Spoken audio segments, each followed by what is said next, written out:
Many of us in this day and age are so used to having our fruits, vegetables, dairy products, and meat provided for us.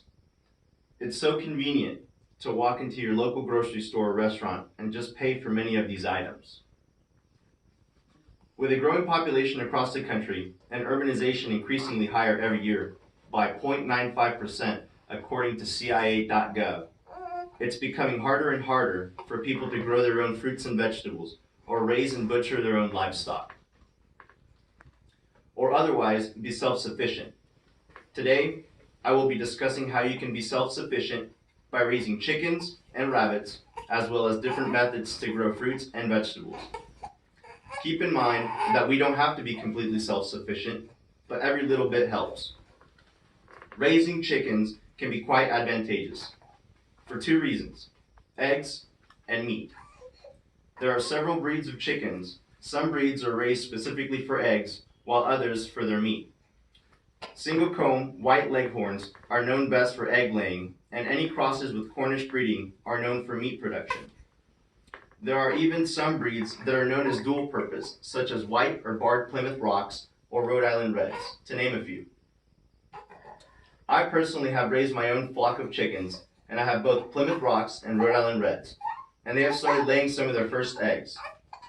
Although it may seem that raising chickens can be very complicated, it's actually very simple, and there are very many self-help books and online websites that make this even easier. Although raising chickens can be an issue for some, given the fact that they can attract predators, such as raccoons, to your property, which will try to steal the eggs or kill your chickens. Another pest would be snakes, as they tend to like the warm nests that the chickens lay in, putting you in danger if you're not careful. Another problem is that many cities have rules and regulations called ordinances, and these can vary from city to city. Generally, urban citizens are not allowed to keep livestock, even small chickens in a coop, and the ones that do allow them usually have a limit to how many can be in your possession, and further restrictions on roosters, since they tend to be noisy. This is where most people will be split down the middle. On one side, you have the people who are advocates for urban livestock, like chickens and rabbits, while on the other, you have citizens who see it as a nuisance, not wanting to deal with their neighbor's chickens making a mess or a rooster crowing when they're looking for a rest. You should always communicate with your neighbors and follow up with the rules and regulations at your local ordinance office before investing in your own livestock. A solution to raising chickens would be to instead raise rabbits, as they're considered pets by many people and thus have less restrictions on owning them inside city limits and are still a viable protein source. They also grow very quickly and can be very sustainable, as they do not need a lot of room to grow. Another perk to owning rabbits is that their litters can be quite large, and females tend to have several litters per year, quickly multiplying your rabbits. You should be careful of these because rabbits can breed uncontrollably, so you should always keep your males separated from your females unless you're keeping them in for breeding purposes. You should also separate them immediately after breeding. Of course, for those of us who do not have the privilege of owning animals in town, there is an alternative, and that is gardening. It doesn't take long to get used to the process of gardening. I personally have had my first successful crop of different vegetables and have learned about small mistakes that I can improve on for next season. Of course, there is a problem with the amount of water they will need, and some citizens who have smaller yards tend not to have the space for fruits and vegetables. To compensate for this, I recommend hydroponics or aquaponics. Hydroponics is a system where you grow crops without soil and instead use a container of water with the crop's roots suspended in the water. Usually, these systems require a large investment since a container, a pump, fertilizers designed for this system, and lights are needed. But what you get in return, in my opinion, is worth it. Usually, in hydroponic systems, crops grow faster with larger yields for a longer period of time, depending on whether they're protected from the elements via a greenhouse or indoors. Another benefit is that you do not have to deal with pests and the illnesses that some crops tend to get.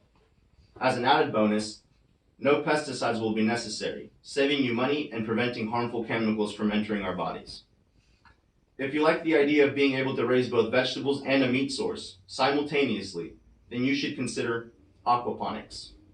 Aquaponics.com states that it combines raising fish in tanks and growing vegetables throughout soilless medium on top of the same tank.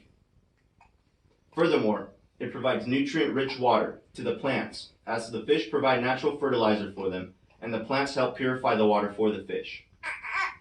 A great species to use for this is tilapia, as there are common fish that are already being farmed and tend to do well in these types of systems.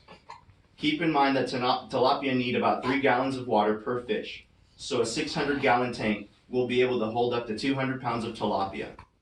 Although if you have enough plants growing over the top of it, this number can be lowered to 2 gallons of water per pound of fish. Many of us have not been encouraged enough to raise and grow our own food. The companies who provide with our sustenance are receiving too large of a profit for this to benefit them. This is an oversight on their part, including our own, because of the fact that eventually this type of lifestyle won't be able to support the increasing number of people in our country, and eventually even the world. This is why we should make teaching self-reliance a mainstream and popular topic of discussion, so that future generations will practice these methods widely and allow for those practices to become ingrained as part of our everyday lives. Raising and growing our own food does not have to be hard, or take a large sum of our time from our day. Once the initial setup is done, a few minutes a day is enough to keep up with maintaining small animals or growing fruits and vegetables. This is also a great way for families and communities to come together and grow closer. Another great idea is to eventually communicate with your friends and neighbors so that we can all grow and raise things someone else might need.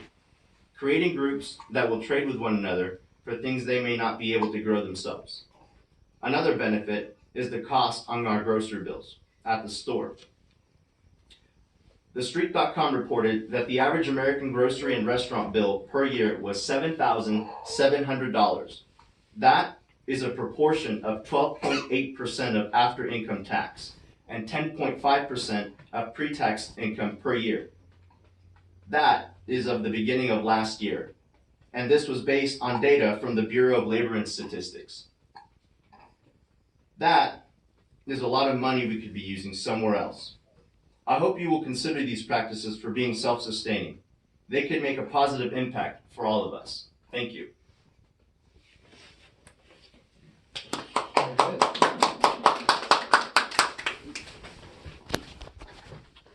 I think we gotta do tilapia here. You should tag